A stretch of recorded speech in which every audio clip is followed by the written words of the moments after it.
finished watching all of your daily streams. Oh shoot! So, yeah. I'm sorry. Well, so it was quite a task. So I try to watch all the videos from a YouTube channel. Okay. And then after I complete one, then I go back to past ones to see if there were any new ones. And yours had been dead for so long, so when I mid-August, I pulled yours up again. I was like, holy shit, there's like 100 new videos. So yeah. In about 6 weeks, I busted out. Oh wow, cool. 6 months worth of videos, but Yeah, hi Alan. Yeah, had I known someone was going to do that, I would have made them better. But we gotta work with what we gotta work with. Oh, that's they cool. were good ones. Well, hey, you're here now, and it's great to meet you. And thank you so much for your interest in tea. And Sam shared with me in the message board your work you've done so far. It's very impressive. Oh, yes.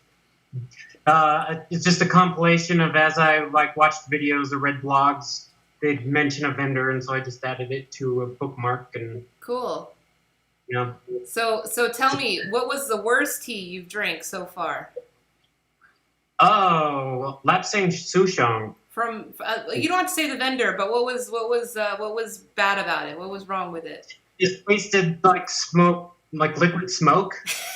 Like it would grind the bottle. So my background is chef. I don't work in the restaurant industry at the moment, but when I was catering, we would make smoked brisket and add liquid smoke to the boiling liquid, and it just smelled like I was drinking that brisket liquid. Yep. That sounds good for me. Yeah. I'm down with drinking brisket juice. I'll probably use it for cooking, but it was one of the first teas where I was like, Yeah, so if you get a real smoked tea, it's very different than that intense liquid smoke flavor. I don't have any Lapsang. It's actually the producers. I technically have Lapsang, but it's not smoked. Like the traditional one is not smoked. The one from China that they drink in China is not smoked. But there's a tea from Malawi, Africa that's black tea smoked with guava wood. And that's nice. Because it's like subtle. It's delicate. Not thin. But it's delicate and nuanced. But anything that has like a perfume or flavor added to it, which is a lot of the flavor, actually all of the flavored teas. It's so intense, like the perfume flavor, and it just kills everything else, It was a definite suspicion I have is that this one had liquid smoke added to it or something, just with how intense it was. Mm-hmm. I've only had one though, so I haven't really explored that beyond that one experience. Cool. Well, yeah, you should try one of the unsmoked Lapsangs, just so you can taste, like the original flavor. Sweet. Yeah. There's vendors that have it. The more, more farm direct it is, generally, the more authentic and unadulterated it will be. Yes. Where are you based, Alan? I live in South Jordan, Utah. A little bit south of Salt Lake. Okay, cool. I'm in Vegas. Nice. Yeah, yes. We're not too far from each other. No. It's been maybe 2 years since I went to Vegas last. Yeah. Saw a show. You don't want to come back here. It's a mess here right now. The governor just announced lifting some restrictions on our gatherings and stuff, and now they're allowing gatherings of up to 1,000 people. Holy crap. That's wow. That's a lot. There's it's just you're from the restaurant industry, so you understand the pressures of that industry, which I do a lot of work. If you've watched all my series, you probably, the dignified hospitality I do, it's like really a big passion project of mine.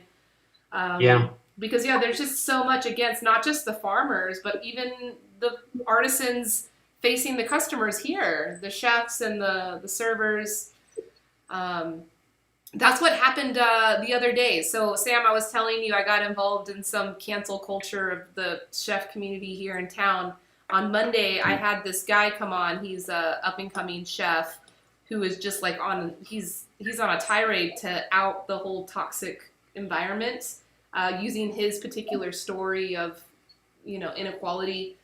But I told him before he came on, I said, hey, we're going to talk about your issues. We're going to talk about your nonprofit and your efforts. But I don't want you to cancel culture or anything on the show itself. So don't mention any names. Don't tell your specific story, just general idea about like why kitchens are toxic and what we could do to affect the culture.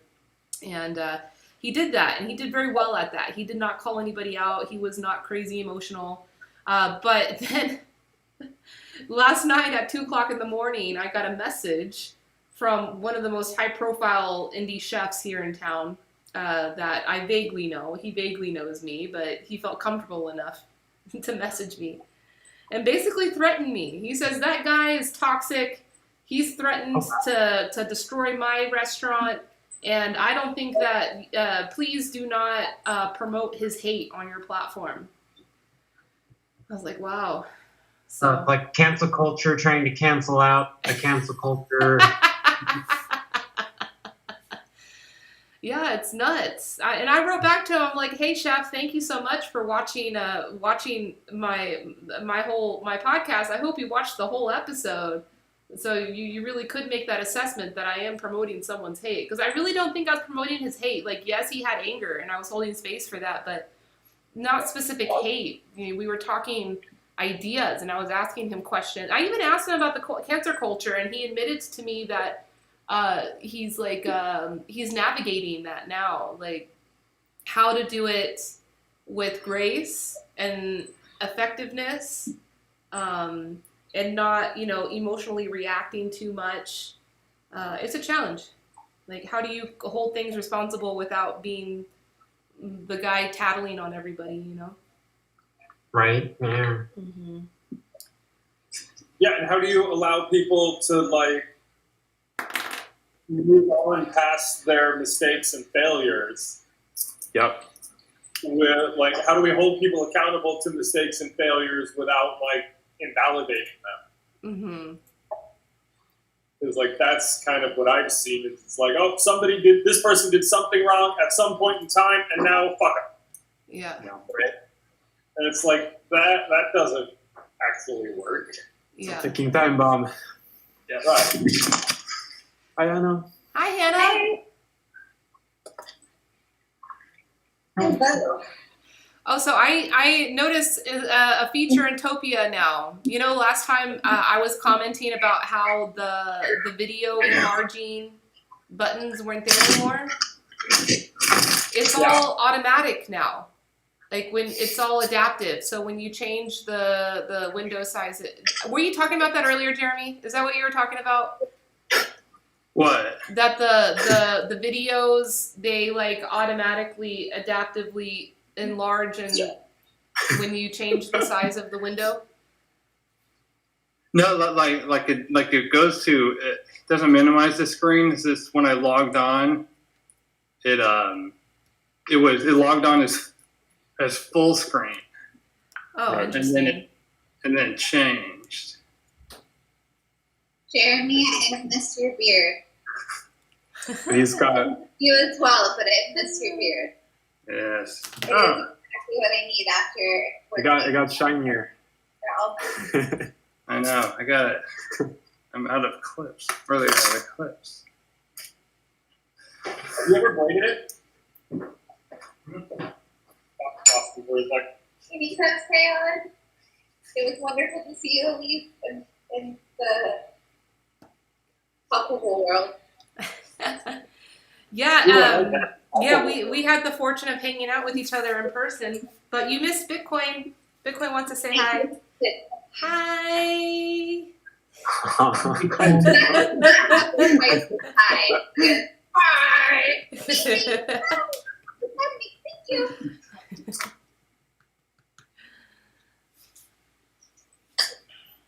Bitcoin. Wait. Our girls can be appeased with string cheese. You can be appeased with bow.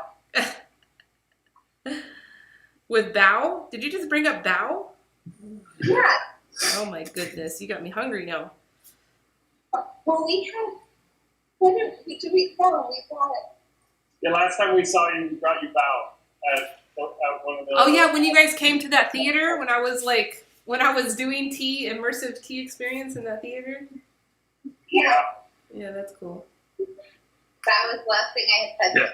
Or Bitcoin had wanted me to feed him. I said, please. Oh yeah, I remember that. Yeah, he was being aggressive that day. And there was music from He Who Shall Not Be Named. Shittiest musician in Las Vegas. Yep. We can cancel that. Hey, so guys, let's talk about happiness more. Can we do that? That is an acceptable guess.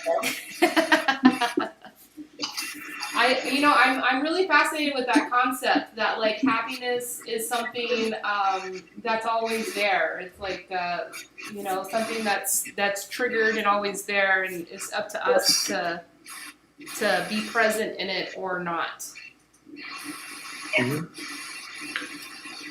So then, Is that a new frame for you? a new frame, Is that a new frame? a nude frame. New, Frame, as in not old. not old. I mean, I don't know what you're referring to. Like this thought about happiness. Yeah, is that like a new idea to you? Okay, so the idea of attitudes or of states of being, like the state of being of honesty or authenticity. Those things I always thought in this frame that like they're there all the time. It's like this easy switch. You just turn it on or turn it off if you're going to be connected with that. And I guess I kind of lumped happiness into that. But then when you think about it in the context of what's written in the Declaration of Independence and that phrase pursuit of happiness, then that changes the whole thing. That like happiness is something that you have to work for. You have to like achieve the success versus like depending on your state of mind, you could be successful from the day you're born for the rest of your life, no matter what the context is. And brings it back to that thing we were talking about earlier, or when I was at your house, about normalizing poverty, normalizing any state of being. Because once you do that, then it's real easy to like pull the blanket over and see, oh yeah, happiness was there the whole time, you know? I use in my own personal mindset. I know happiness is the word that we're talking about in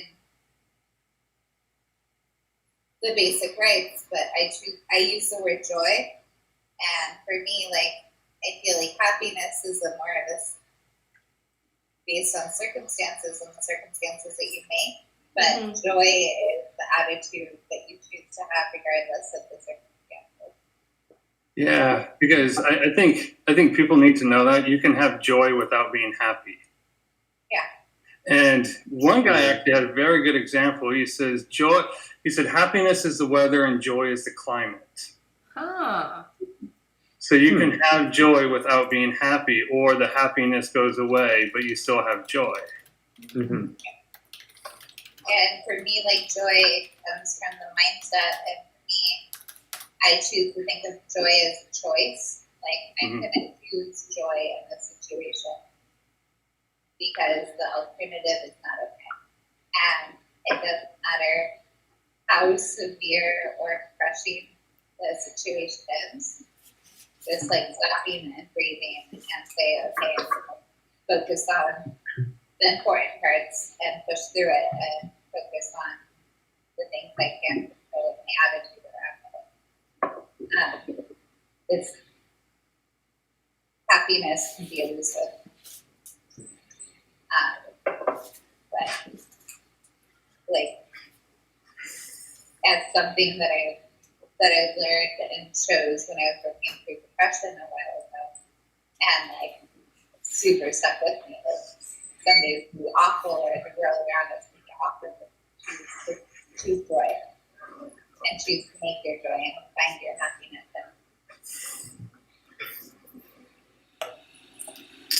So then, if we think about it from this perspective, then what the hell does the government got to do with it?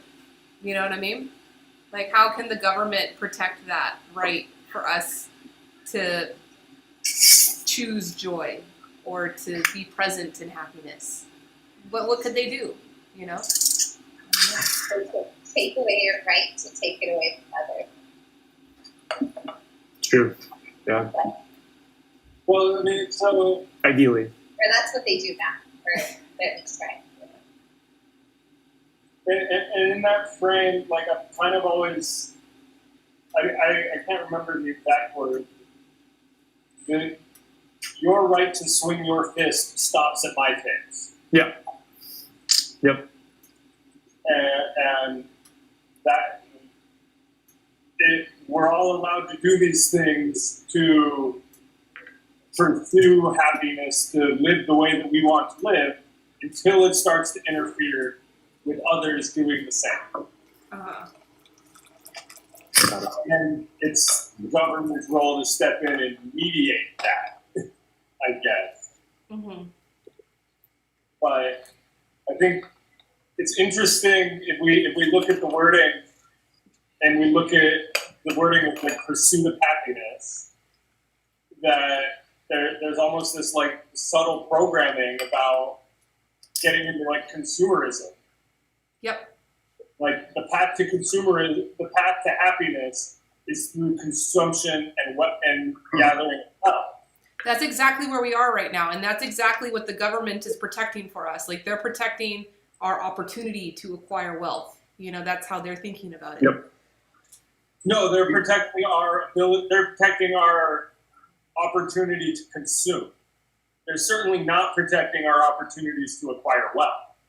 So are you talking now about the reality of the current reality of the situation? Yeah, exactly. Or the intention? Yeah.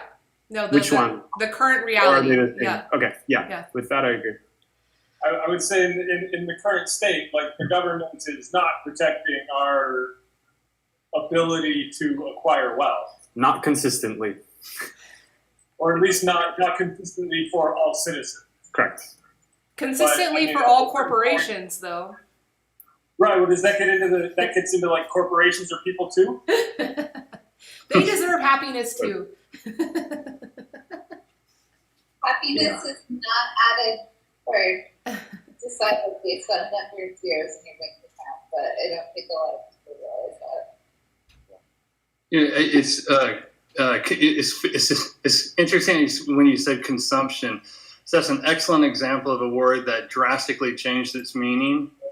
Remember, like 100 years ago, consumption was the word for tuberculosis. It was called consumption because it destroyed you. Right, like cancer. Yeah, it consumed you. Right. Now it's all about consumption, and we are the consumers. But it does. So maybe it's like, did the meaning change, or did like the mode just change? Because as consumers, there is actually, because they're all calling it instances where as consumers, we're actually taking quite a lot from other people. Mm-hmm. Right. Yeah, I mean, as More than necessary. we are consuming Yeah. the resources from the planet.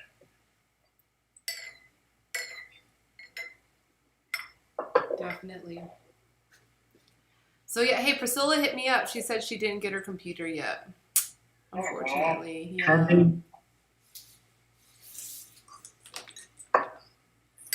Someone was talking about Ecuador to me yesterday, saying that like all of the fish are all at risk around Ecuador because of Chinese fishermen. I wanted to ask Priscilla about that. I had read some story, heard about that happening, which is unfortunate. Yeah. Fish are at risk because of Chinese fishery. At risk of Like being extinct, like extinguished? they're overfishing. Right. Yeah. And I knew about this actually when I was in the Peace Corps in the Caribbean. There was a very large influence of Japanese fishing boats in the area, and it was very political. Like they, were protected by the government there to come do all of the. They were really into like the shark fishing.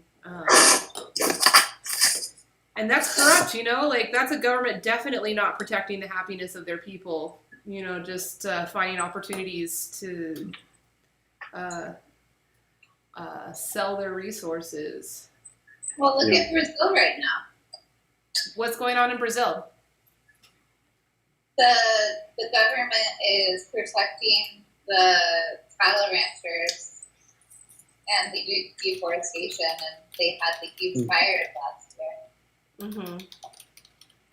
Oh, in the Amazon, yeah? Yeah. Yeah. I feel like we need Mafalda for this conversation. Who?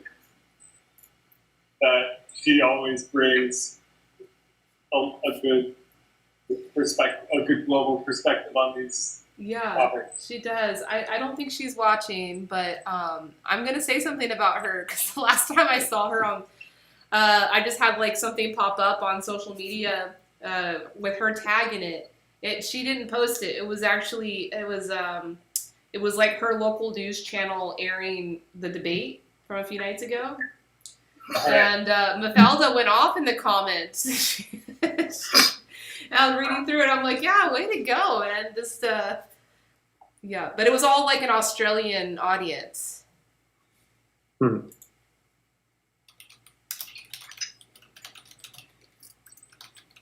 It must be weird to be from outside the United States, seeing what's happening Right now. Yeah. here. It was weird before. Everywhere I go, they say, "Are you Trump supporter?" How? How are there Trump supporters? Like even when we lived in Germany in the 80s and early 90s, like even then they thought that Americans were crazy, and now even more so, like 30 years later. Which part? Well, we're Hannah, just... Go ahead, which Jeremy. part did you live in? We lived in Nuremberg Okay. for 5 years. Okay. Got it. There right after the Berlin Wall came down. Okay. Wow. That's an interesting moment in history. Yeah, then they used to yell at you, "Get out, outsiders." My mom has jumps at the Berlin Wall. She went with a friend. Different. Yeah. I want to go back now, but I'm curious. I imagine, like, even his parents went a couple years ago, and they were showing me pictures. But it doesn't look anything like our pictures.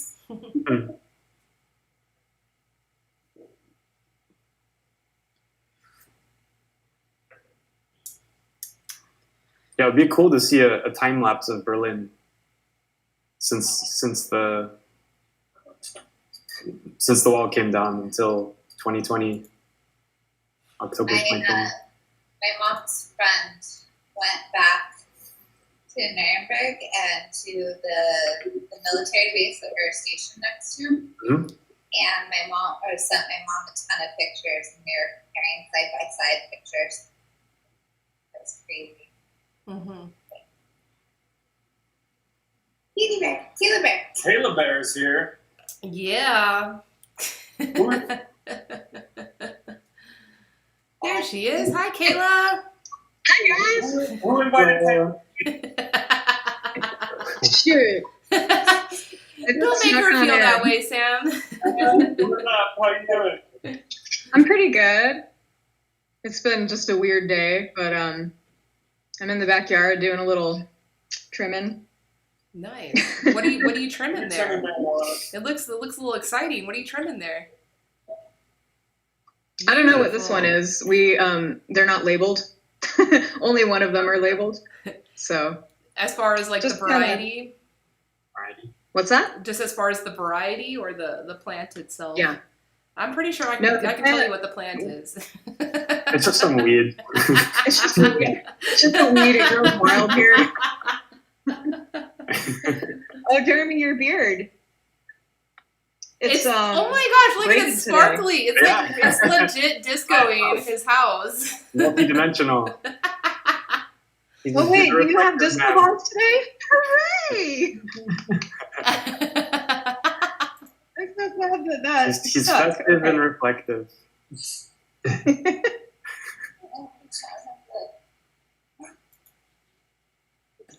You guys talking about tea? Yeah. No, No, actually, we No. weren't talking about tea. We were talking we're about. talking about everything but tea, I think. At least we're not talking about ayahuasca. That's good.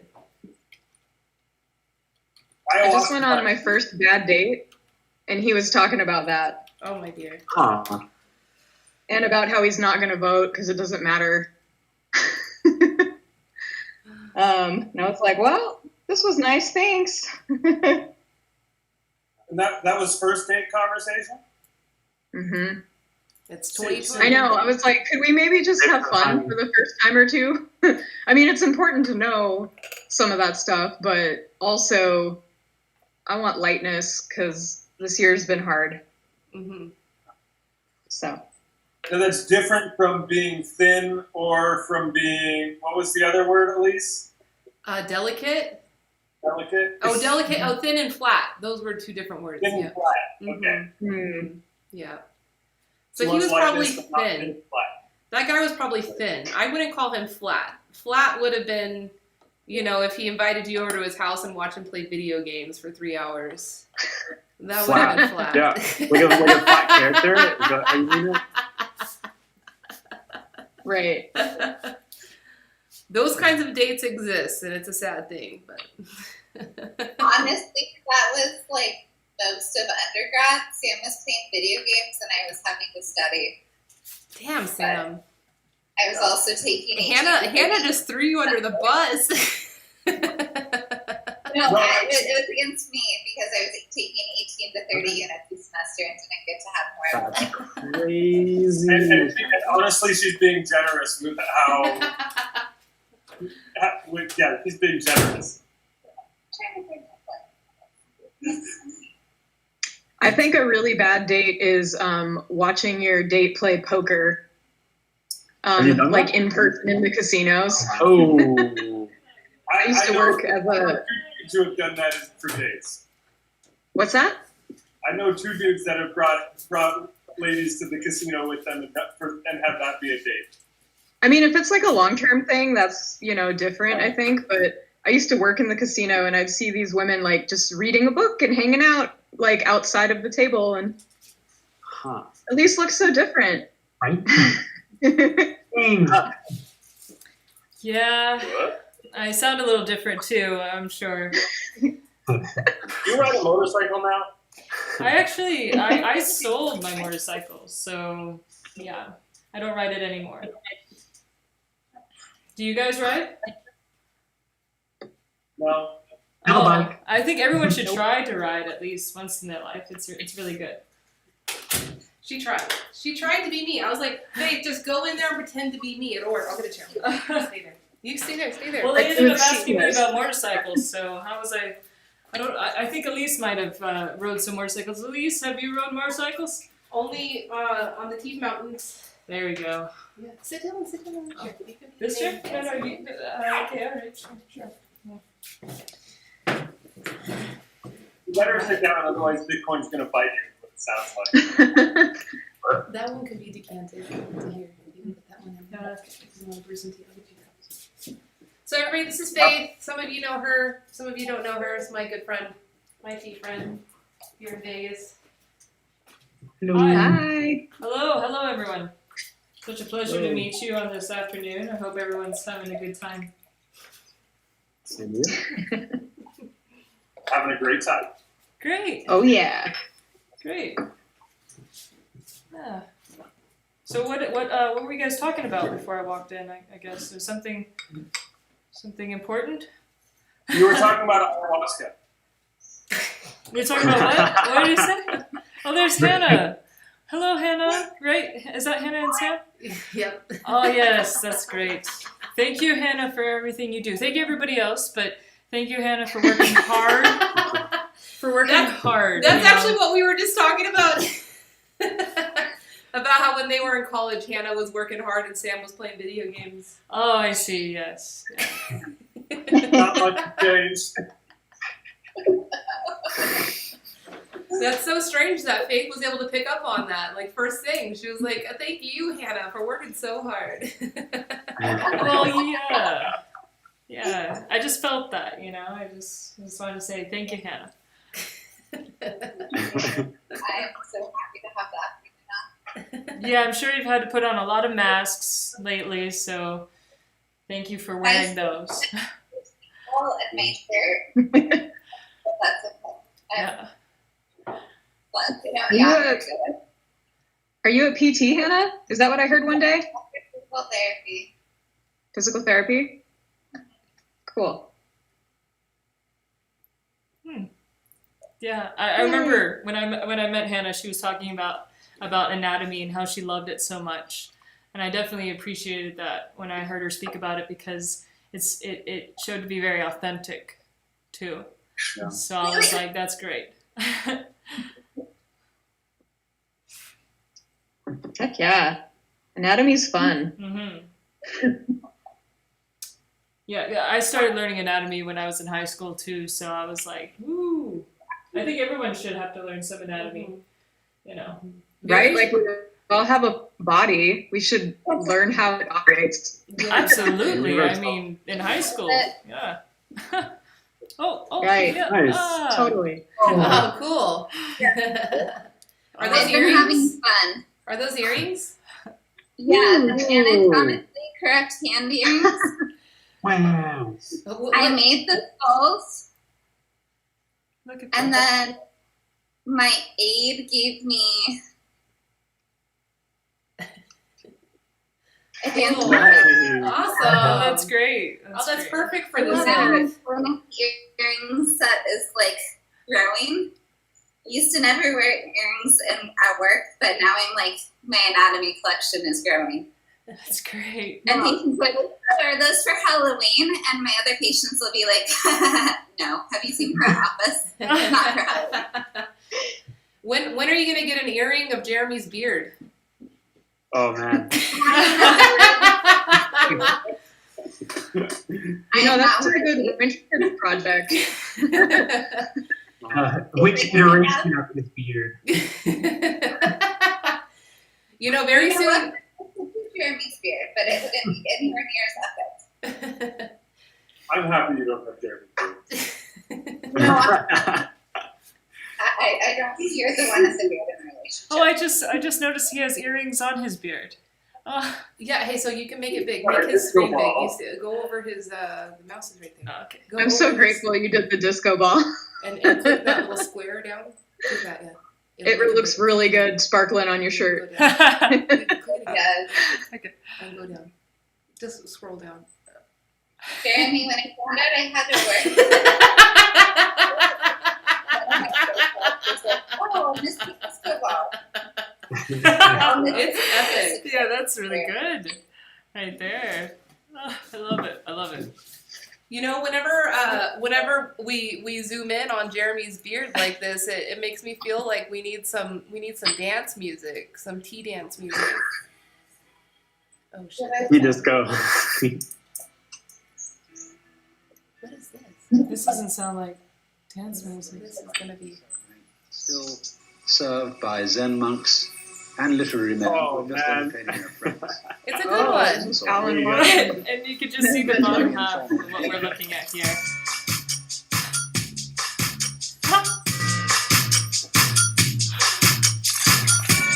That's great.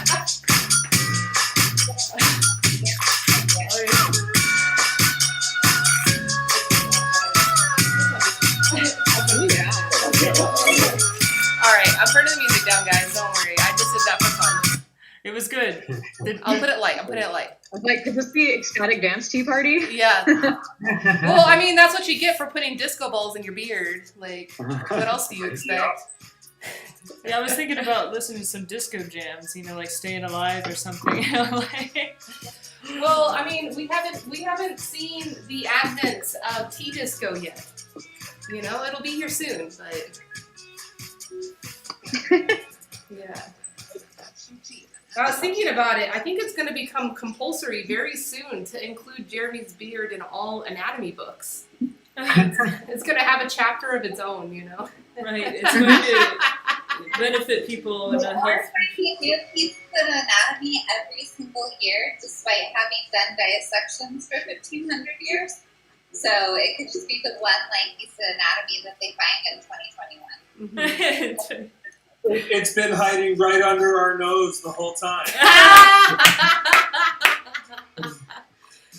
They're gonna find it fossilized like 2,000 years from now. The aliens are gonna be like, excavating Earth, and they're gonna be like, "What is this thing?" And wow, Jeremy's beard, incredible. Hair is the ball. That would be very awesome. Okay, thank you. Are we sipping on it? This is a black girl. Jeremy, how's the table keep treating you today? That's a Yeah, have some tea. Oh. So we have Alan is a tea student in here. Hi. Yeah. Hello. Hi. How long you been studying tea for? So it's not through any official schools. It's just what I'm learning it. I'd say 2016 around there is when I first discovered Tivana before they went out. Oh, okay. That was when I was working at Cheesecake Factory. It was right next door. Okay. I had 2 jobs, so I needed a pick me up and would try to get some tea for caffeine. Yeah. And Tivana was the first one where I drank it and was like, oh, this doesn't taste like shit. Okay. I think I can go with this. It might have been either like a Darjeeling or Earl Grey that I had that was like, oh, okay, this is tea. Nice. And then after they went out, I found Mayleaf through YouTube and then his website and drank his stuff for a little bit. And then just reading blogs, I went down the black hole of endless vendors online. And so, yeah. You have drank over 30 different gyokuros? Oh yes. Let's see. I'll pull up my tea journal. I've got it open right now. I'm showing Faith it right now. It's pretty incredible. Oh yeah, my gyokuro. I've done 46. 46. Oh, I see the taste good comments. Fuck yes! Exclamation point. Yeah. I like that. Yeah, so at the bottom there's different pages, and the tea consumed counts is kind of like a dashboard that counts everything. So Gyokuro is definitely the first one I've hit hard and explored the most. Yeah, So. you know, Alan, in my personal tea education journey. Thank you for sharing your list. That's incredible. The amount of effort that you put into that. And that you're sharing it with us, so thank you for that. But yeah, when I was starting my tea journey, Gyokuro was the first tea that I drank that changed my life. Changed my idea around tea and made me, for the first time I understood, wow, okay, now I know why people go crazy for tea and are willing to spend, top dollar. Yeah. And that was a Yame Gyokuro. So I don't know if you have a preferred origin that you've discovered? There was one that intrigues me. Let's see if I can remember it by looking at my journal. I want to say Fukuoka intrigues me because it seems to consistently have a unique subtlety to it. But other than that, I haven't honed in on a specific varietal or anything. Yeah, Fukuoka is where Yame is. Fukuoka is the larger area. Yame is a specific area within Fukuoka, yeah. Ah, perfect. Yeah, so, you yes. have a good palate. You have a good palate. That's also Thank the you. most expensive one. So I mean, if you're just going off of what's expensive, Yeah. Yeah, there's definitely been some expensive ones where you'll have like a $7 session yeah, yeah, with the lead. yeah. But It's actually still reasonable for you to think about it from an entertainment standpoint, right? hey, yeah, you go to a bar and spend $15 on one drink. Mm-hmm. Kyokuro, even an expensive one, is $7 for an entire session. It's pretty good. Yeah, it's pretty good. And you get a lot of value and experience out of it. Oh, yeah. Fukuoka tends to have like the highest value. Sorry, you guys. Fukuoka tends to have the highest value because it's highest elevation area. It's the highest elevation area. So you have like bigger extremes of like temperature difference at night to day, you know? So like during the, oh, Joe's here. Fabulous. Hey, Joe. Good job. So you have like very, very cold nights and then warmer days because it's like closer to the sun during the day. And that right there, like Jeremy loves this, like the suffering of the plant is actually what provides the quality. So yeah, the more you torture the tea plant, the better the product will be. Oh, Better it is. Sad. I think it happens for a lot of things. Probably Like similar with weed, right? I don't know. Guess Kayla, have you Is been the out there stem whipping your is plants? strengthens? What was the question? Or have you been out there? the- With, like- strengthened? Like, does it have to widen? Is there like higher volume? Why do you think? are those you intense talking conditions- about What makes it cannabis better? now, or Yeah, are you talking what- about tea? I'm a novice. I just like live at a house where it happens to be. And this was my first time actually being around for the entire growth cycle. This is like my first time ever cutting one of these up. So, but we were given some babies from a person who knows really, what to do. And she took good care of it in their infancy. And then, we just put it in the ground and watered it. And they're like, 8 feet tall. Wow. They were really, really big. And that's all I know. I heard a lot of crops in Colorado got destroyed this year from that early snow that happened. Yeah, that's unfortunate. I was I mean, getting a ride there's not home from a market now. It's just going to be like a regularly saturated market. in Colorado. Yeah, Oregon will still be saturated. hmm They're still paying. Yeah, I was a little worried about the ash, but it was all right.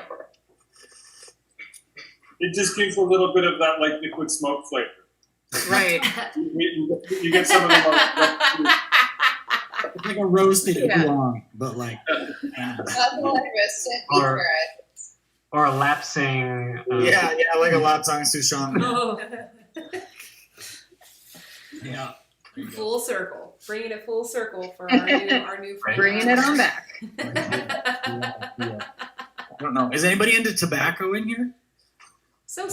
I have interest. Yeah. One of the connoisseur arts, if you will. Sure. Yeah, it's like a lattice, like a heavy smoked tobacco leaf. It's really good stuff. It's kind of like it's like the Lapsang of tobacco. So. So do you smoke it? It's like double smoked. Yeah, it's like roasted over like a fire. You know what I mean? And then when you smoke it, you get that like smokiness, how do you smoke it? like in a pipe or a cigar or something like that. Usually pipe if we're talking about a latakia. So. Hey bro, I heard you like to smoke, so I gave you some smoke in your smoke on your smoke. You smoke. You can flavor anything with smoke.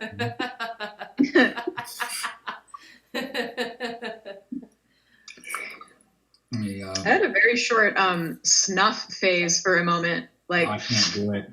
I can't put nothing in my nose. I just Me Yeah. neither. I'm It was right very there with silly. you. I can't do that. What is snuff again? Like, what is that? it's really fine tobacco, It's Oh, like okay. powdered tobacco, yeah. powdered tobacco.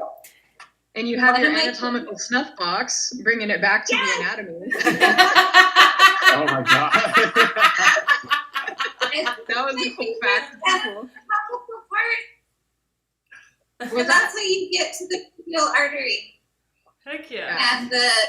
do you want to do the radio pulse? Booyah! I'm having trouble. What? There it is. That's super. I love it. Hannah's Wow, so this is the excited. most people we've ever had. in here, So now the modern version of snuff has just become Hape, right? Oh yeah, definitely. I think. Hape is like the new recreational fad now. Yeah, Yeah. it's wild. Well, I'm a level 4 shaman, and I am certified to be able to administer Hape to anybody that I find to be worthy. So I accept tribute in exchange for Hape blessings. So what Very does good, that what does Sam. that blessing do for them? I'll take it back. I'm gonna go chase down Squillaby. I don't know who that was.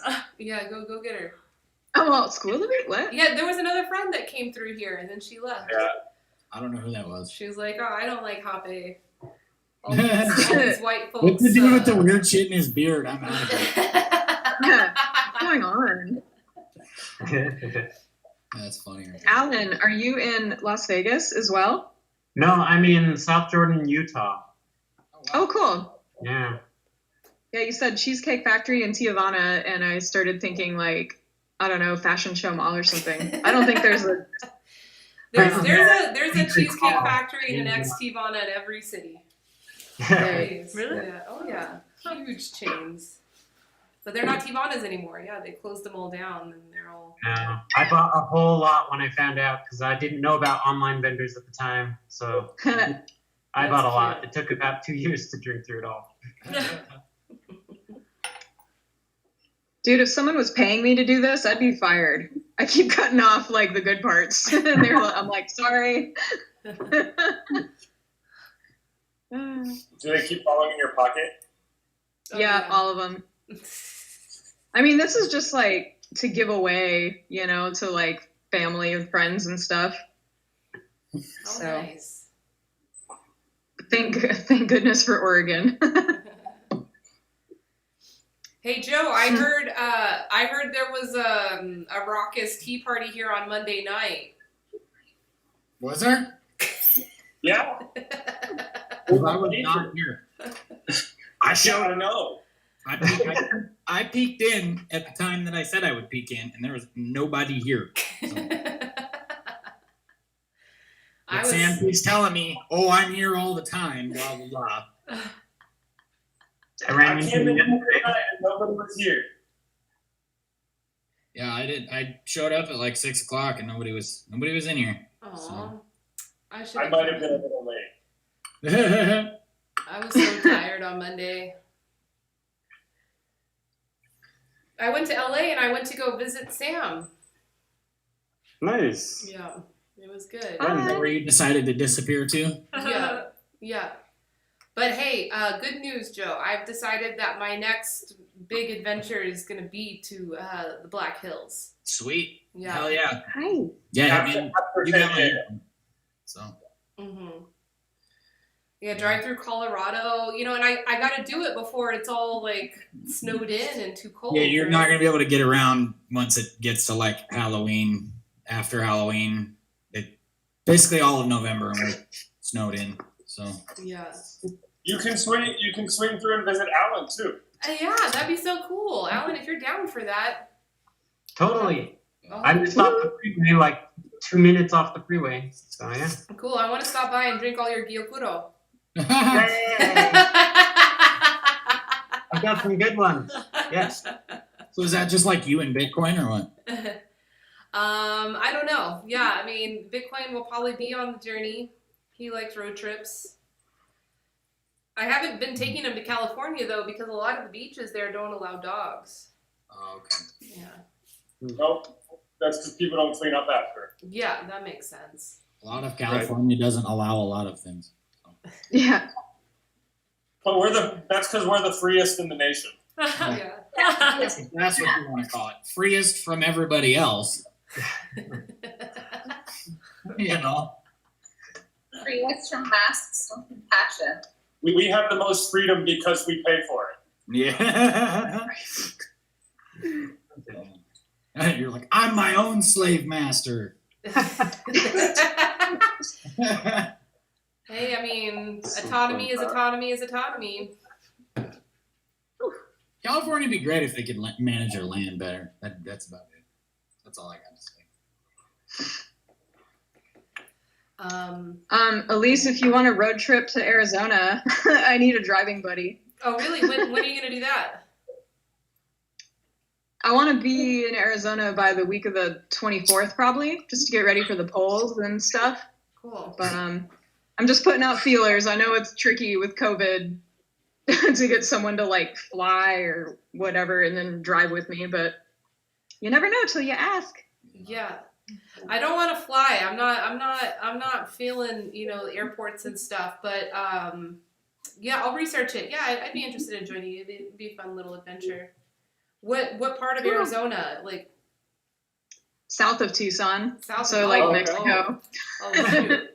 Okay, so yeah, that's a long drive. Cool. Yeah, it's like 3 days of 8 hours, and I'm just not wanting to do it alone. Mm-hmm. So, Wait, but my cousin might fly from Utah, so that'd be fun. why not just do it in one day? It's less than 24 hours. You're right, Sam. Because It's true. Yeah. 5 hours. Yep. That's too. Yeah, I get too wiped out.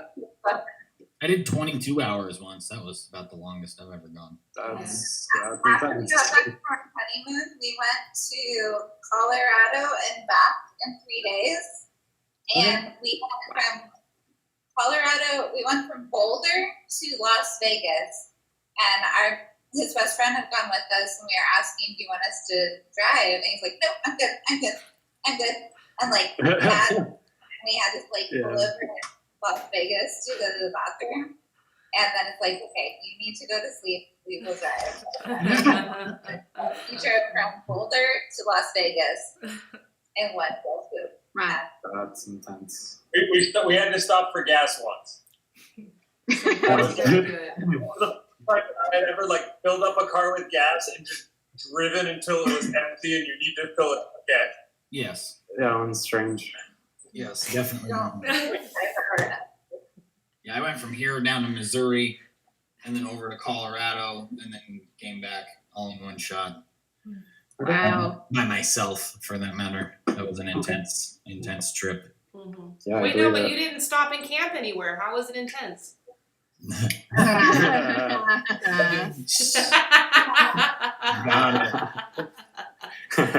may have had some assistance. Like there was some things involved. Right. All herbs. That's why you called it a trip, right? Yeah. literally, yes. Okay. LSD for that matter. So That's yeah. right.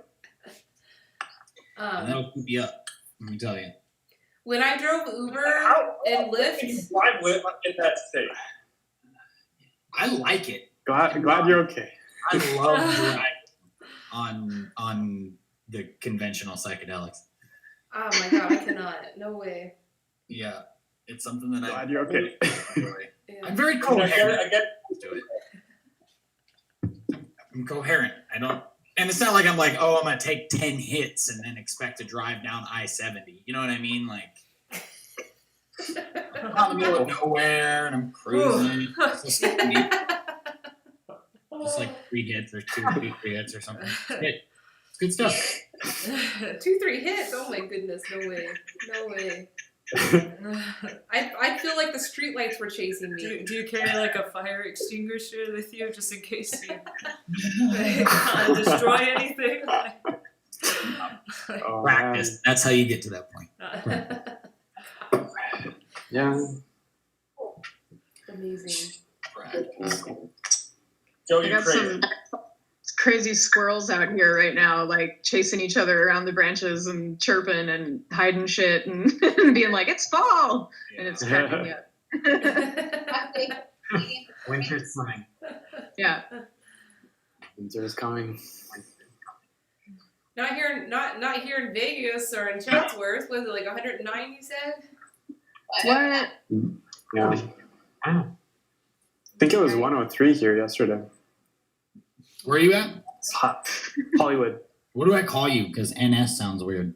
Nikos. Okay. Yeah. I was like, NS is a weird name. So By Sam. Hollywood.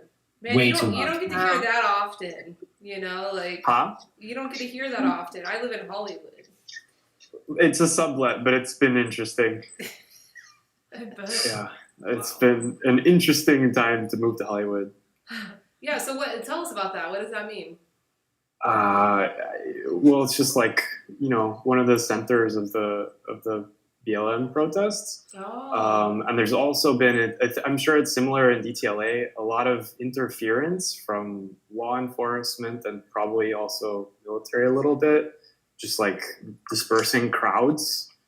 And it's very mixed and weird to watch because you don't know when it's like,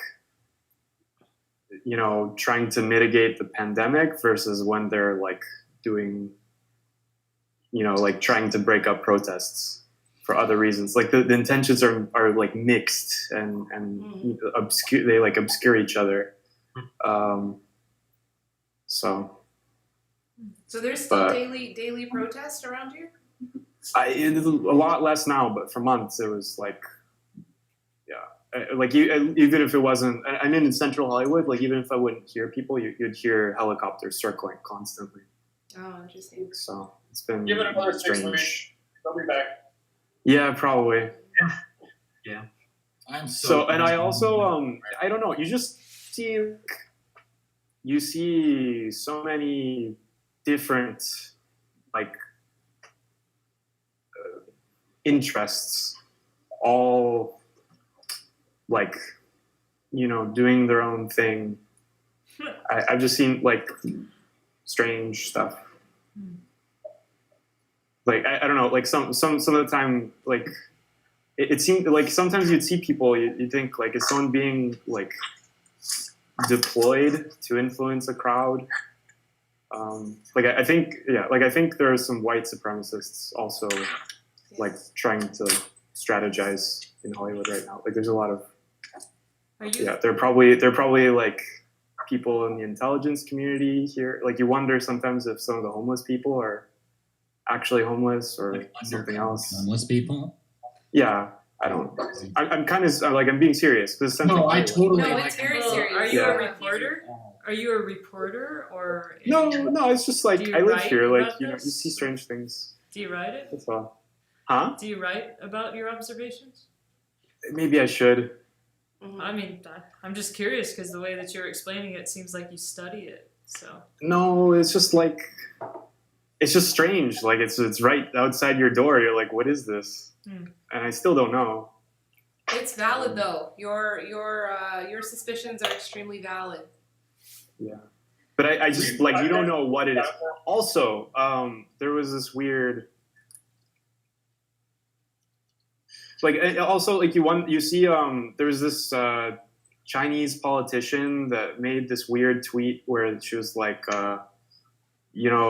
saying something about U.S. interference with protests in Hong Kong, and they made this passive aggressive statement where they're like, we hope you appreciate our restraint in not interfering with protests in your country. It was this very like weird statement. like a threat, yeah. Yeah, but it was like vague.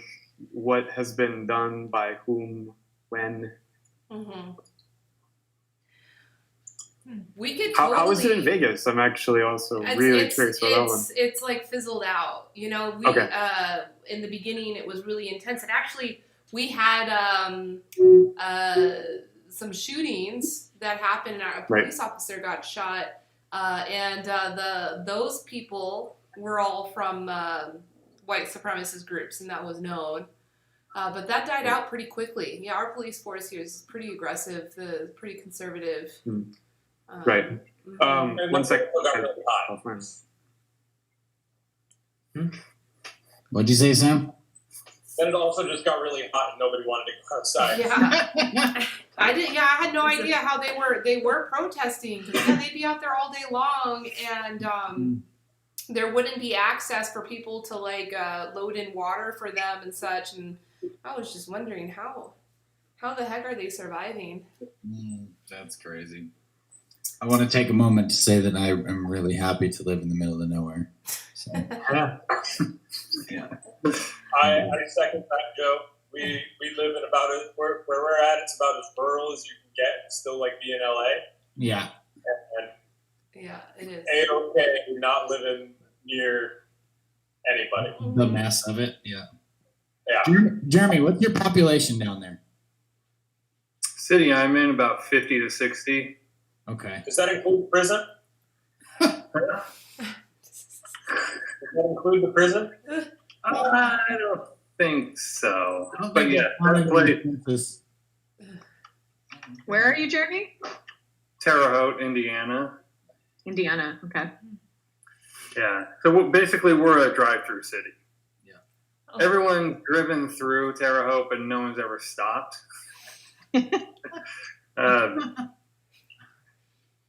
Unless they're into Tihos, and then it's going to become Tiho Destination of America. And right, except for the tea. Damn right.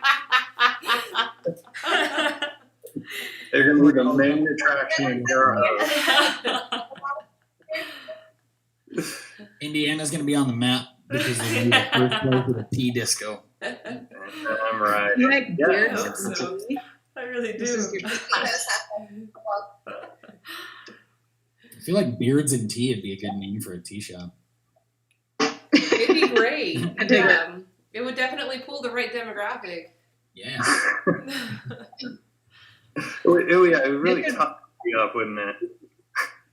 You could host that like beard competition there, where people make them into like conch or cornucopia shells and octopi and stuff. That could be the main draw. You could like 3D print a shell over it. Ah, Do it in no shape November. What was that? Do it in no shape November. Oh yes. Yeah. Right, Jeremy's Oh, in no right. shape always. That's a really good business idea. Like having like a face only barber and selling like beard oils and other products like that and tea. You know, I think that's actually an extremely valid business model. You could dunk your beard in your tea for a tonic, you know, beard I mean- dunking. I think the people would barber's be already a really really interested in good that. social like spot. You know what I mean? So Yep. I could see that, definitely. Tea would go well. On your tea. I can see On the that. barber. It's like that place that, Here, so yeah, because remember that place I was telling you about that actually came up for rent again? Oh, good. The one that inside the university? Yeah, the one, the one that was a brothel downstairs. I mean, the brothel upstairs and the bar. It's up again. upstairs. Oh, good. Yeah, that place came up. But that would be great. But you can put a barber shop up there. Yeah. Because there's 3 large rooms up there. So one will be the arcade, because you have to have an arcade in every bar. There you go. That should be the new standard of every bar. Indeed, that's true. This is good. Like a minimum of 8 games. Yeah, then we got the barber shop, and then like miscellaneous. It's like the room everybody rents out once a week, just random themes. For an hour? Yeah. Well, they rent it out for the full week to share their business, right? Yeah. Yeah. Oh wait, what am I talking about? That's the disco room. Yeah. Oh. The Muslim 24-hour disco room. Yeah. Woo. That's a big responsibility, though, Jeremy, because you're going to have to be standing in the middle of that room, like, you know. So all the time, Moving just put me on a around. platform. Just one of rotating platforms. Yeah. And I'm pouring tea as Oh, everybody my stands around. goodness. Be like one of them sushi bars, but you're just like, Yeah, so if everybody needs a tea refill, you gotta go upstairs to the disco ball. oh man, oh, you guys are too wild. The black Yeah, this is sounding better and better, isn't it? oxidized oolong tea. It is. Says the guy. Too wild. Says the guy who just talked about a road trip on 3 Kids Ass. He's experienced. Done some crazy stuff. He's, I don't he's do that basically for licensed. man. I'm mellow now. Yeah. I growed up. I just turned 31 actually. Yesterday was my birthday. Happy birthday, birthday, Happy Joe! birthday. It was a good time. So, You ever think you were gonna make it this far? yeah. Honestly, I didn't know what I was gonna end up like. I did definitely. If you would have told me like 6 years ago that I'd be sitting here having tea with a bunch of people, I probably would have laughed at you. Don't keep on the internet. Yeah. I grew up like angry skater punk, jackass, and Viva La Bam. You know, like Whoa. just like What mellowed you out? a wild child. Prison and almost dying because of drugs. So, Sense. That'll do it. That'll do it, yeah. and then I found Taoism originally and herbalism, and I started studying both of those, and then they connected at tea, and then so I made that my living, and so now I Nice. sell tea for a living. So yeah, tea is Good work. tea is where it's at. It all comes back to the tea table. That's why I love it so much. So yeah, it's a good time. Now, What were you gonna say, Sam?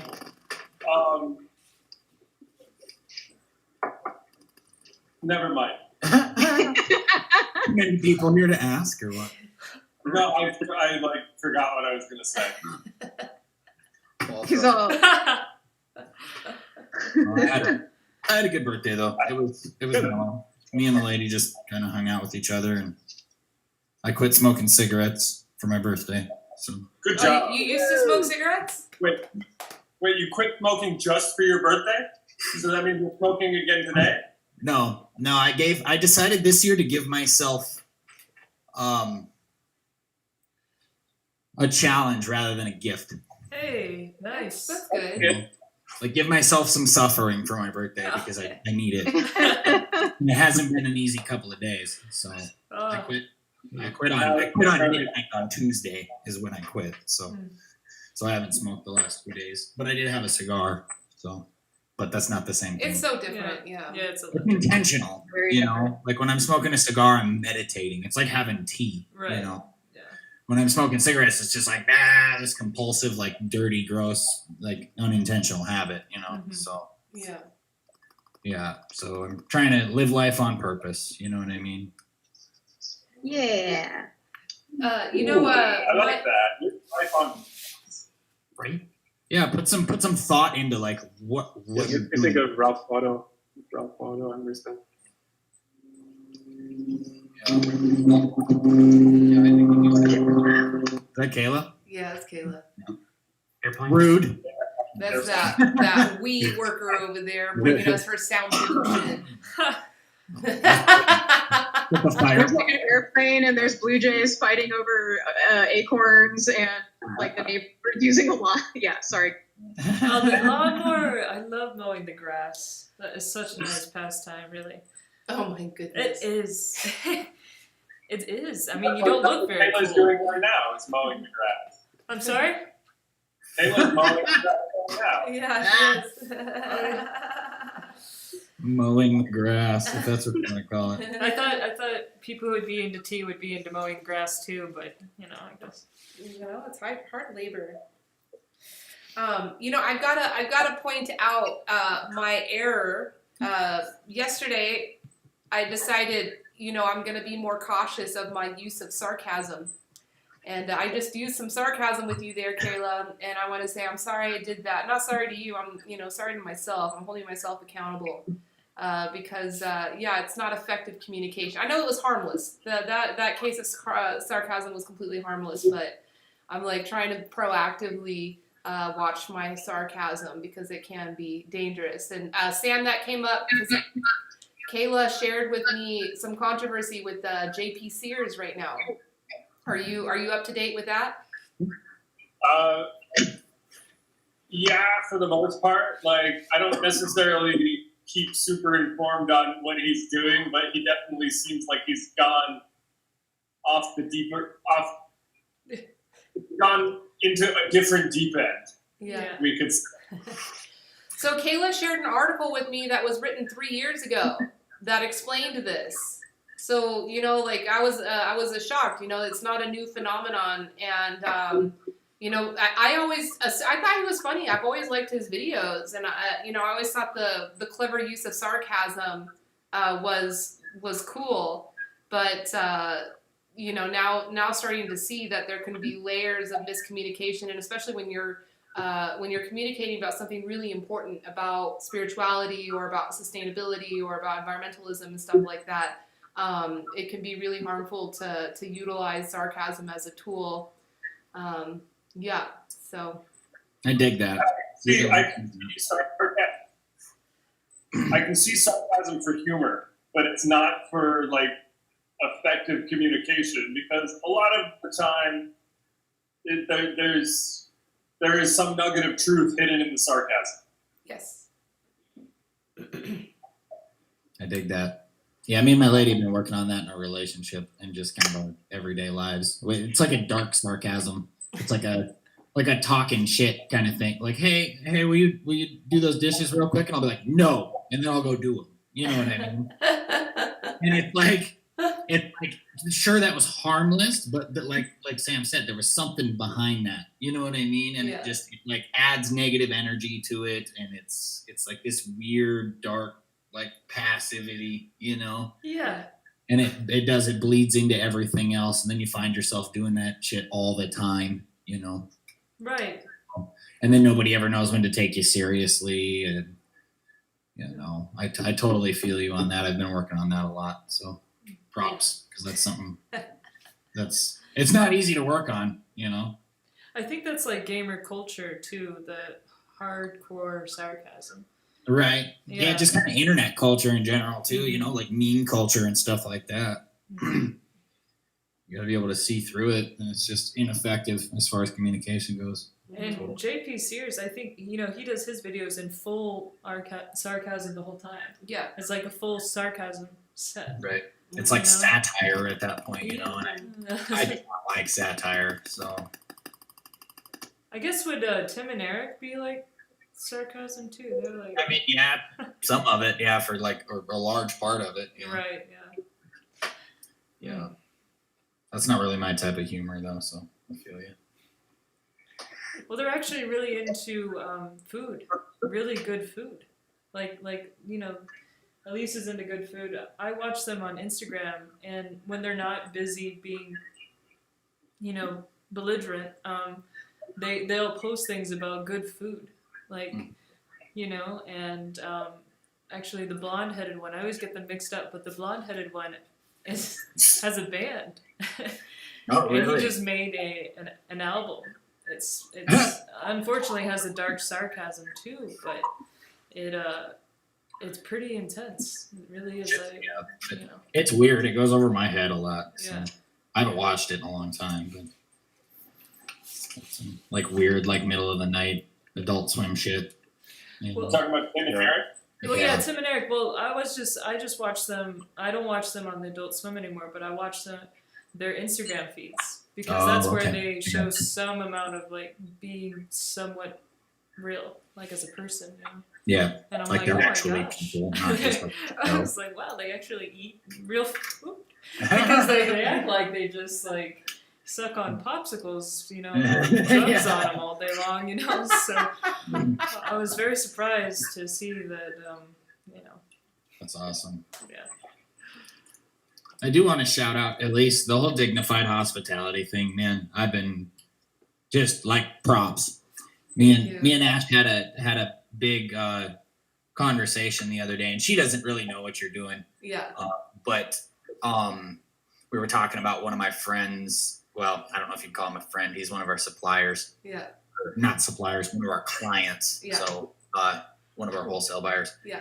And he is a chef, and she's heard like in multiple instances, like side-handed conversations of how like basically, I don't have to explain it to you. It's like toxic chef culture. Yeah. Like he's an asshole, you know? Yeah. And she knows it's him, but nobody's ever said his name. And she like knows through these conversations who they're talking about, you know. And I told her, I'm like, yeah, that has a lot to do with what you're talking about in the whole dignified hospitality and the toxic chef culture, and like you and Daniel were talking about the other day and stuff. Yeah. And that field of what it's funny how you like narrowed it down to dignified hospitality, but there's so much to it, and it's so like embedded in our culture. We don't even see it. We don't see the French style, like the way all our dining set up, and you know. And I was trying to explain this to Ash, and she was like, "This is a thing," and I'm like, "Yeah." Yeah, Like, it's a big thing. Yeah. The whole dining experience, you know, it's like, Yeah. I don't know. It's just a deep topic, and Yeah. we went into it in conversation. I just want to That's say, good. I'm glad that you're taking those discussions into your home, and Yeah. we need to do that more, you know. And Daniel, he was cool. Like, that was a very last minute thing. I just got connected to him last minute, and I invited him on, and he's just so like gung ho about getting the word out. He was like, "Yeah, I'll come on, I'll come." And he wasn't very organized in his thoughts, and he was like, "Oh, come back next week, and I'm gonna be more organized. I'm gonna be ready." Yeah. And I was like, "Cool." Let's Kelly do very it. much gets it, though. Yeah. You know, you can tell he understands. I was in food service for most of my life. That's what I did up until herbalism, basically. Yeah. And so I know exactly what it's like. There's Yeah. just a toxicity to the entire Yeah. thing, and everybody's sad and angry, and Yeah. you know, just like the people that are making your food are just it's like, man, I would so much rather just go buy something from somebody who loves to do what they do and Yeah. just do it. Yeah.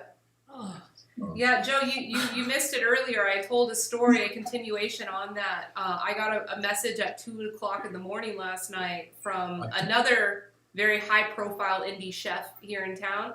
Probably the most high-profile. Right, I did hear a little bit of that. Okay, yeah, he messaged me and he told me, you know that guy Daniel, he's toxic. He threatened to ruin my business, and he was bad to my friend who is the chef of the restaurant he's calling out. And I was just like, man, like, instead of like, and he wrote back and he was like, yeah, I watched the whole thing. I really loved what you said about cancel culture. And I'm like, okay, good. So like, instead of feeling like you're bullied and that they're toxic, and maybe they are, and maybe you are being bullied, but just like Sam said in the sarcasm, there's some truth to whatever's going on. So take a moment to listen. And then also with cancel culture, if like you really think about it, like, yeah, you may have a personal vengeance against a particular person that wronged you, and you would like to see them suffer, and that's an element of why we're motivated to call people out. But really, the bigger goal is to change that culture so no one else gets hurt, and this is not a perpetuated cycle. Right. And so, yeah, I just like, I haven't responded to him just yet, but I mean, it's a good thing. He actually watched my podcast. Like, if Daniel hadn't ever come on my show, he would have never given me the time of day to, what's the tea lady want to talk about on her stream? That's boring. But he watched it and it went over a lot of topics, yeah. What, Sam? Why not invite him on the show? I did. Oh, I invited him on. Yeah, I did. So he won't come on, but I did. I invited him. He's not willing to speak publicly and like put himself out there and like be vulnerable. Yeah, I don't think he'll come on. That's a better language than I was. Well, the thing that's funny is that like the whole reason why I was even shocked that he reached out to me is that the last interaction I had with him, I like publicly shamed him, and I'm surprised he must have just forgot about that incident. But I was at like a panel discussion at a bookstore, and they were talking about the Vegas food scene, and they had a chef, they had a food writer, they had 2 food writers, and there was one woman on the panel, and my question, came up at the end of the session, and I asked, in Las Vegas's culture of the old boys club and sex sells, how might we start having the difficult conversations to make the kitchen a more hospitable place for women? And he was the first one to grab the mic. There was a woman on the panel. She probably would have been best suited to answer it first, but of course the men all grabbed the mic first. And he tells me, he says, yeah, women have just as much chance in the kitchen. I know a lot of strong women in the kitchen. I have a lot of strong women working for me, and they just got to have the huevos, the lady huevos, to stand up for themselves and be strong. And I raised my hand again. I'm like, and he was like, I'd be ready to have those uncomfortable conversations. And I'm like, I raised my hand. I said, okay, yeah, I'll have one with you right now. You know what you just said? You said lady huevos right there. I said, you should never ever say that again. That was sexist what you just said. And he just like, ooh. I called him out like that. Like I didn't even delay. I just called him out like that. And it's almost like he forgot about that whole incident. It's like, yeah, man, I've been taking screenshots of all of his posts, his public posts, complaining about his kitchen staff and the state of employment in service industry, it's a problem. Like first it was people didn't want to go back to work because they were making more money on unemployment. And then it was like people were starting to stand up for their values, and so they would get fired, and it's like, oh, I'll just replace you with somebody else. And so yeah, turnover in kitchens is a big problem right now. And it's so bad in any service industry right now. People are just bailing. It's so bad. Which it's good though too, because it means maybe those people will go start a project of their own or something. Oh, hopefully, and that's why I'm doing this podcast, and I'm trying to engage those folks to say, hey, instead of complaining about trying to find your next job, like why don't you try to do your own thing? And what kind of groundwork should we be doing now, especially in regards to lobbying with legislatures to make it more hospitable for people to do more indie food projects? Absolutely. Mm-hmm. Right now, a lot of people are getting hurt. A lot of food service workers too. I've seen a ton because of this drastic change in activity level. And stress is higher too. Yeah, it's becoming even more toxic. So, Alan, I guess it's good that you're not cooking right now. No, yeah, it was probably 4 or 5 years ago I transitioned to the tech industry, and so I was like, ooh, yeah, I'm glad I'm not in the kitchens anymore during this. But at the same time, my current role is tech support, so I was still, even though I'm not in it, emanating with how do I maintain dignity in a tech support role when you're being beat up by everyone submitting cases and shit like that. It's it's still kind of the same thing, but in a different industry. Mm-hmm. Yeah. Yeah, that's tough. Yeah, I'm like the server of the software. The client. Yeah. Yeah, so I mean that gets into a really interesting quandary of being the consumer. How do you accept service from somebody without treating them like your servant? Right. Yeah. That's a good. It's like being grateful for people being willing to do these jobs is really, really important. A lot of people have a very entitled attitude. I'm a doctor of physical therapy, and people treat me the same way they treat servers a lot of times. And it doesn't make sense that you would treat anybody that way. Mm-hmm. But if you theoretically on your best behavior, I don't want to see what you're like in any other setting, especially when it comes to masks and stuff right now. If you will talk to me and say the things that people do, what are you saying to people in retail or restaurants? Theoretically, you're on your best behavior in my clinic, and it's scary.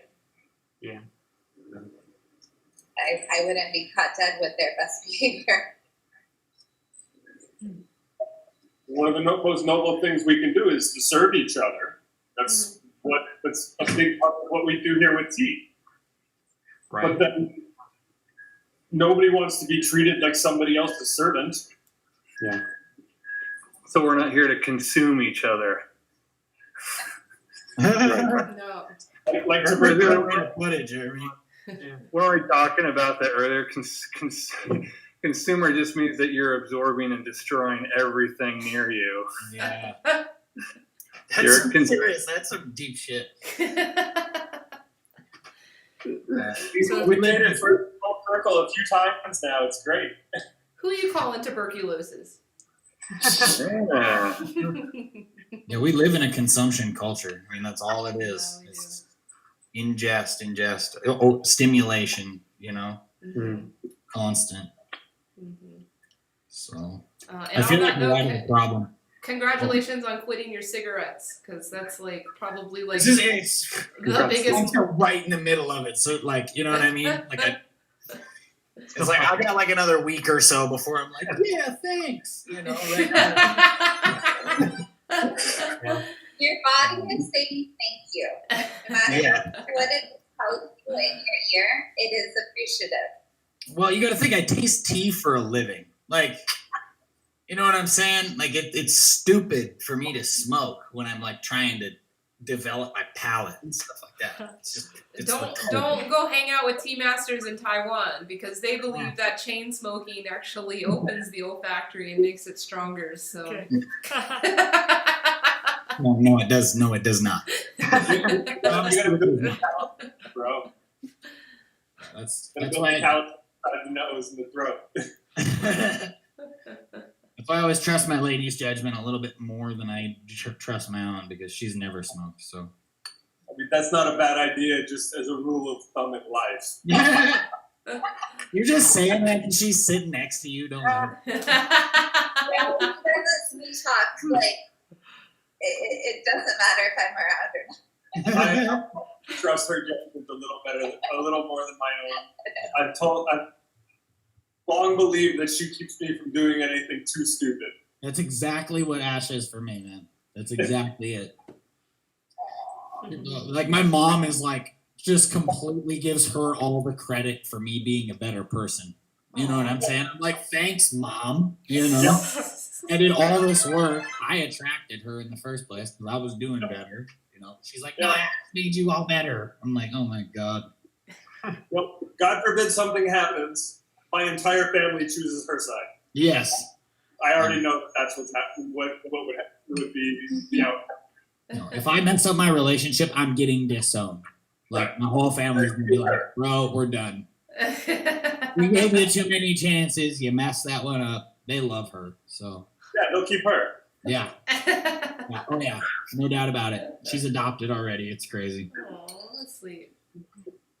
No, but I was gonna say something about in regards to the whole like starting your own project thing. I think we struggle with the fear of the unknown. I got a lot of friends that like would rather go work that shitty service job than not know how they're going to pay their bills for a couple of months. And then they'll try to put the fear in other people to do the same thing. Yeah. Yeah. There's a strong sense of fear. And there's the thing where if you fail once, then you are a failure. Right. And nobody wants to be a failure. That's why you have to fail multiple times, as entrepreneurs fail a lot. And that's something like whenever Elise was speaking about, what was that term that she used in front of poverty recently? Normalize poverty? Normalizing? Yeah. So, I mean, perhaps in my high school I didn't hear it enough, or, you know, maybe trainings will be changed a little bit in high school. I hope that they are. I hope that emergency medicine is actually taught in high school. I hope that's something that you can learn, you know, to try to, you know, be more affluent with taking care of yourself if you hurt yourself, so that you don't have to race to the emergency room and take up beds when, you know, perhaps if you had more confidence in yourself, you wouldn't want to do that. You know, then you could continue doing whatever you are doing instead of wasting your time, you know, there, you know. So, yeah, a lot of fear. There's a lot of fear, and I've talked to people who have a lot of fear towards the unknown. And the hard thing is whenever you believe that, you know, for me, and facing certain situations where I could see, you know, through the disposition of a job and be like, okay, I like looking forward through this and really trying to believe, am I fulfilling my purpose in this position right now, and have I helped enough people, and have I reached out to enough people, you know, to uplift them and see them like aspire just as I would to be happy, and in another sense more content, and share that contentness with other people. Right. And I don't know about you, but I get very, very sad if I don't do what I think I need to be doing, you know, to you know, make sure that I'm doing that. Yeah, you feel that like pressure towards like productivity of some sort. Like Right, you need to even be if you're part- being you need to be a part of productive. the world somehow. Right, even if you're being productive by other people's terms and you're making money, it's Right. still not the right productivity. And Oh, and you gotta see it's past right that. behind you. Oh, she was talking to him. So Sorry. right, that fear that people try to instill. I just hope that whenever somebody has that fear, we're able to respond back to them. Like when I'm communicating to one of my family members, I know that if I don't learn how to communicate properly my vision, they're not going to be able to receive, what I'm doing, and they'll try to Absolutely. instill fear. And it's a sort of struggle to communicate, with that. And I don't know if you guys have had to do that. I mean, absolutely. Yeah. I try and communicate it to my friends that are like struggling with a job or something like that. And I'm like, Yeah, it seems like you love them, so right. you would love to see them be free from that, and to love themselves more. Yeah. And to trust that they are a genius, that their imagination is amazing, and Right. that some service-driven things or other things that don't, the stuff that crushes people Right. and oppresses them, it's there's more to them than that. Yeah. Yeah, absolutely. But yeah, it's that like leap of faith that you have to go through. I know for me, I quit my job of like 8 years. I was the kitchen manager. I was super stable. Boss is one of my best friends, and I was making good money, and I was just like, this isn't it. I gotta go. And there was nothing that I was gonna go to that I'd make as much money. Mm-hmm. So I just withdrew my 401k, saved up a couple of paychecks, and I just left. And I was like, I don't know what I'm going to do. I'm going to figure it out. I'm not going to have a job for a couple of months. And then I started studying herbalism and medicine and stuff like that. And that led me into, it led me to find my own purpose. I just started studying something that I was passionate about, or several things. Mm-hmm. And, found a niche. I was like, oh, okay, so I'm all about this herbalism thing. I'm gonna go out and buy some herbs and like start playing with stuff. And then I realized, like, in my community, there's not really a place to buy like true quality herbs or tea of any sort. And then it was like just obvious to me. It's like there's a niche right there. Go fill it. And now I'm like. I'm more happy than I could have ever imagined, but I had to like let go of everything and just be like, I don't know, I'll figure it out, Right. and just come back. And people do not want to do that. They're like, well, I don't know, I'm gonna blah, blah, blah, blah, and it's like, I don't know, I'm going to pay for my Netflix subscription. It's like, you might have to get rid of it, bro. Like, you know what I mean? Well, like, and speaking of which, I guess before I said what I said, I should say that I don't have children right now. I don't I'm either, not so paying that's- for some other things that I have to worry about. But I've tried to make certain decisions where I didn't need to be giving out a lot of money every month. And I try to make myself be disciplined in certain areas to where I don't need to be doing that. Right, living life on purpose, like I was talking about earlier, like you actually put everything you're doing has some sort of meaning. It's not just like compulsive behavior, like, okay, what should I go do next? Wander off to the next thing, but like, Right. That does happen still, though. it does to all of us, yeah. Yeah. I mean, it's definitely there, but it's a as much. process. Yeah. You slowly put actual intention into stuff. And I guess I'm just speaking to the choir here. Yeah. So. But it's good. We're all having tea. That does something. I took a similar jump in 2018. Where I've just been working with a company for 8 years or so and not going anywhere, and know that it's not what I want to be doing for a long time, for the rest of where I want to go. It's not taking me where I want to go, and I don't know what I'm going to do, but it's not going to be this anymore. Mm-hmm. And Burning Man was definitely like, hey, stop that. Burning Man was definitely like the diving board for me on that. And it also helped that I had a safety net. So props to anybody who makes that kind of leap without a safety net. Who are you cooking for? Yeah, safety nets, right? Which is, it's a part of that, you know, learning to be non-compulsive during the times where you're in flux, and you know, making sure you're still able to manage certain properties and certain relations, you know, as always, you know, and not just seeing it as safety nets, but seeing it as, you know, systematic, right? So sometimes when I'm in high flux in a certain area, I know that I'll be able to take care of somebody in a different way, and, you know, learn a lot from them.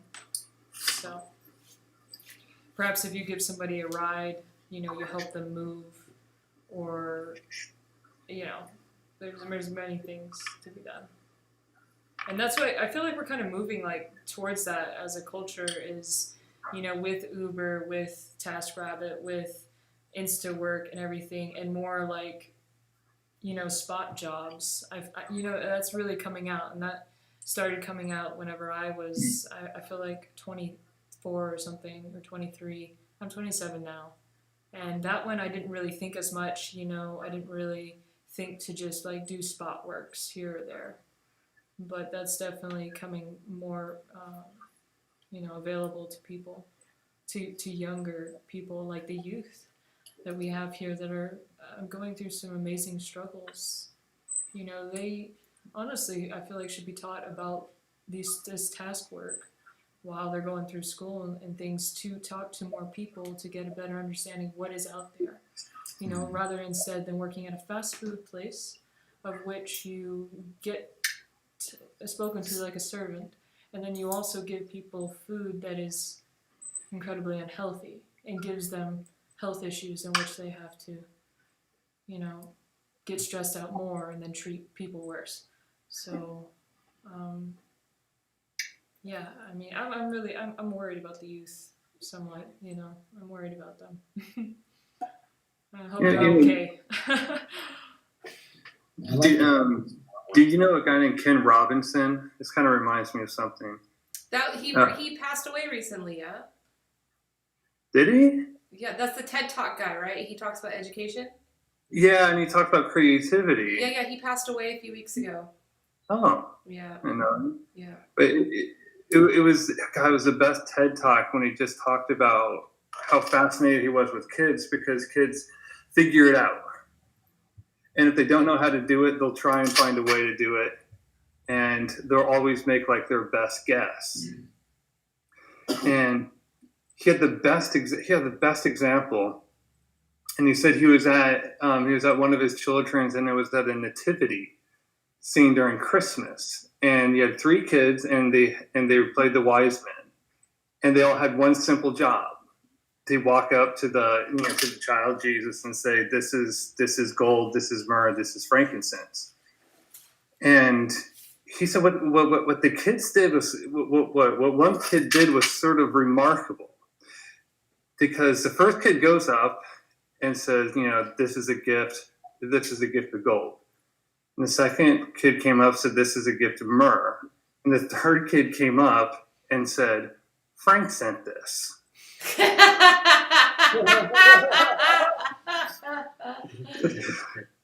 They said, so the kid was put into a position of something he didn't know what it was or what it meant, but he kind of figured it out, and it was amazing what he did.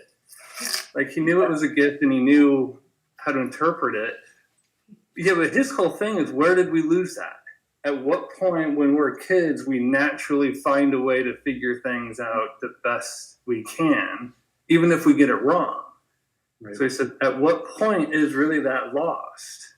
I think it's becoming sort of younger and younger. We really lack that ability, or we lack the willingness just to try. Yeah. Because we're so terrified of doing it wrong or not doing it perfectly. It's just not gonna. I tell you where it ended for that kid is when he got into his car and his mom turned back and said, "How dare you put shame on that family?" Yeah. And then Yeah, I he's think never it's good gonna that try we're again. That's it. Yes, you're going to boarding school. Lame. You know what though? I honestly think it might be good that we're doing that earlier and earlier because they're gonna realize it sooner too. You know, like with me, it took me until I was in my late 20s to figure out that I was like I was just living a life that wasn't really my choosing. You know what I'm saying? And now kids are figuring that out at a younger and younger age. So they're deciding not to go with the flow because they've been immediately thrown into that whole thing. And then by the time they're like even like 16, they're like, this isn't right, you know? I didn't figure They're it out. like, I'm making a YouTube channel. After the rest of this. Oh, one sec. Well, hey everyone, I think I'm gonna head out. Yeah, we've gone good. 2 hours and 17 minutes. Yeah, we've gone good today. It's been good catching up. But yeah, carry on the day. Kayla, greetings on your work, your hard work there. Thank you for sharing with us. And Alan, it's been a pleasure to meet you. Thank you. Yeah. I hope we see you again here soon. Yeah. We do it every week, and everybody's welcome. And every week, Jeremy brings something new and exciting for his beard. So. Yeah. I think that I'll start it in Burning Man with that googly eyes. Oh, those were epic.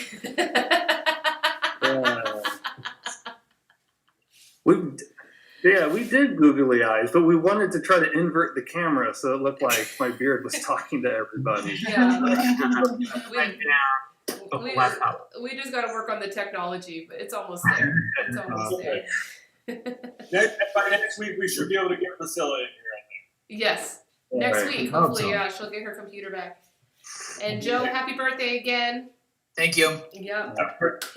Appreciate it. Much love, all you guys. All right. Much love, y'all. See you again next week.